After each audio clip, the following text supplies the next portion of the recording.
2019 മുതലാണ് കണക്ക്. 1700 കോടി രൂപയുടെ പുതിയ നോട്ടീസാണ് നൽകിയിരിക്കുന്നത്. മൊത്തത്തിൽ പ്രചരണത്തിന് തന്നെ പൈസയില്ല എന്നതാണ് കോൺഗ്രസിന്റെ ഒരു നിലപാട്.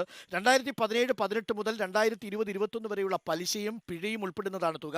നടപടി ജനാധിപത്യ വിരുദ്ധമെന്നാണ് കോൺഗ്രസ് പറയുന്നത്. 1500 കോടി രൂപയെങ്ങാണ്ടാണ് ഇലക്ട്രൽ ബോണ്ട് വഴി കിട്ടിയത്. അതിൽ 1700 കോടി രൂപയും ഇപ്പോൾ തിരിച്ചടയ്ക്കണമെന്നാണ് IT വകുപ്പ് പറയുന്നത്. പിന്നെ നിങ്ങൾ എങ്ങനെ പ്രചരണം നടത്തും? പ്രചരണം നടത്തുക ഇത് ജനാധിപത്യ തന്നെയാണ്. കാരണം എന്താ പറഞ്ഞാല് രാഷ്ട്രീയപരമായിട്ടുള്ള കാര്യം തന്നെയാണ്. നോക്കൂ, നിങ്ങളുടെ പൈസയൊക്കെ IT അടിച്ചോണ്ട് പോവാണോ? ജനങ്ങൾ കൂടെയുണ്ട്. ക്രൗഡ് ഫണ്ടിങ് ആണോ? ആണോ? ഈ പൈസയൊക്കെ ആദായ നികുതി വകുപ്പ് കൊണ്ടുപോകാൻ പോകും. 1700 കോടി രൂപ കൊണ്ടുപോകാൻ പോകുന്നത്. ഞങ്ങൾക്ക് ജനങ്ങളുണ്ട് അല്ലേ? അപ്പൊ ഉറപ്പായിട്ടും അപ്പൊ ജനങ്ങളിലേക്ക് പിരിവിനിറങ്ങും. പിരിവിനിറങ്ങൂലേ? പിന്നെ ആര് പൈസ തരും? അതൊക്കെ കൊടുക്കും. ജനങ്ങൾ അതൊക്കെ സഹകരണത്തോട് കൂടിയിട്ട് പോകും. വേറെ പൈസ കയ്യിലുണ്ട്. ബക്കറ്റും പിരിവും കൊണ്ടൊന്നും ആരും പോവില്ല. ബക്കറ്റ് പിരിവിന് പോവില്ല, ഒരിക്കലും പോവില്ല. നിങ്ങളുടെ നേതാവ്, പ്രതിപക്ഷ നേതാവ് പറഞ്ഞിരിക്കുന്നത് ക്രൗഡ് ഫണ്ടിങ് നടത്തുമെന്നാണ്. ഈ ക്രൗഡ് ഫണ്ടിങ്ങിന്റെ മലയാളമാണ് ബക്കറ്റ് പിരിവ്. ജനങ്ങൾ സ്വയം ഞങ്ങളെ സഹായിക്കും. ജനങ്ങൾ സ്വയം സഹായിക്കും, സംഭാവന നൽകും, പിന്തുണ കൊണ്ടും സാമ്പത്തികമായി. അപ്പൊ സാമ്പത്തികമായി നിങ്ങളെ തളർത്താനാണ് ഇപ്പൊ മോദി സർക്കാർ ശ്രമിക്കുന്നതെന്നാണ് ആരോപണം. ഇതൊരു തെരഞ്ഞെടുപ്പ് സ്റ്റണ്ടാണ്. നിങ്ങളുടെ പൈസ മുഴുവൻ അടിച്ചോണ്ട് പോകും. എല്ലാ എതിർ രാഷ്ട്രീയ പാർട്ടിക്കാരെയും ദുർബലമാക്കാനുള്ള മോദിയുടെ ശ്രമമാണ്. ഓക്കെ, അപ്പം നമ്മൾ നേരത്തെ പറഞ്ഞു വന്നത്, അപ്പോൾ എന്തുകൊണ്ടാണ് കോൺഗ്രസ് അധികാരത്തിൽ വരേണ്ടത് എന്നാണ് കോൺഗ്രസിന്റെ പ്രതിനിധി പറഞ്ഞത്. ഈ തെരഞ്ഞെടുപ്പിൽ വിജയരാഘവൻ വരുന്നതിനേക്കാൾ ശ്രീകണ്ഠൻ വരുന്നതാണ് ദേശീയ തലത്തിൽ മോദിയെ പ്രതിരോധിക്കാൻ നല്ലത് എന്നതാണ് കോൺഗ്രസിന്റെ പ്രചരണായുധം. ഈ പ്രചരണായുധം ഇവർ കാലങ്ങളായിട്ട് നടത്തി വരുന്നതും നമ്മൾ കഴിഞ്ഞ തെരഞ്ഞെടുപ്പിനകത്ത് 5 വർഷം മുമ്പ് 2019 മോഡിയെ ഞങ്ങൾ ഇപ്പോൾ അധികാരത്തിൽ നിന്ന് താഴെയടക്കും എന്ന് പറഞ്ഞ് ജനങ്ങൾ എമ്പാടും ഈ പറയുന്നത് പോലെ രാഹുൽ ഗാന്ധി പോയതാണ്. ഈ ഒരു 5 കൊല്ലം എന്ത് നടന്നു, കോൺഗ്രസിനെ കൊണ്ട് എന്ത് സാധിച്ചു എന്നുള്ളത് ഇന്ത്യക്കകത്ത് പ്രത്യേകിച്ച് രാഷ്ട്രീയപരമായി ചിന്തിക്കുന്ന ജനങ്ങളുള്ള കേരളത്തിനകത്ത് എല്ലാവർക്കും വ്യക്തമായിട്ടുള്ള കാര്യമാണ്.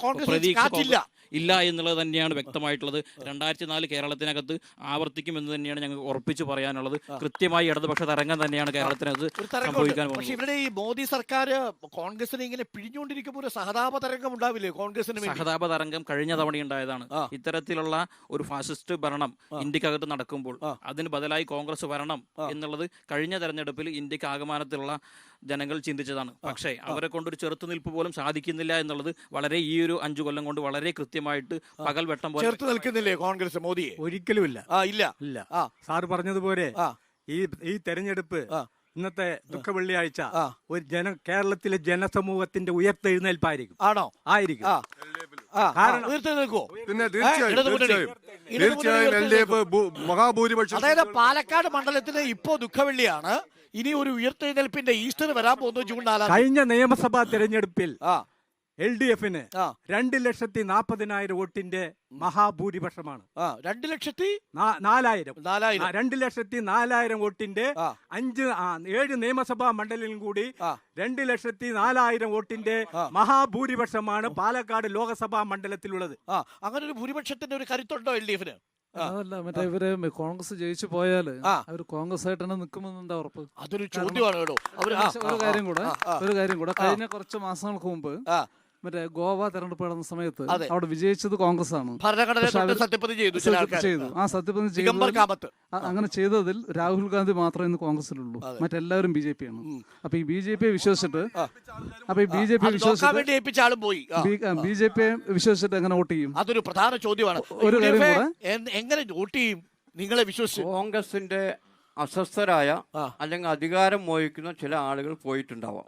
പക്ഷെ ബംഗാളിലെയും ത്രിപുരയിലും പോലെ പാർട്ടി ഒരുമിച്ച് പോയ ചരിത്രം കോൺഗ്രസിനില്ല. അതെ. അപ്പൊ കാര്യങ്ങൾ മനസ്സിലായല്ലോ എന്താണെന്ന്. ഞാൻ തിരിച്ചു വരാം. അപ്പോൾ പാലക്കാട്ടെ ജനങ്ങൾ അസ്വസ്ഥരാണ്.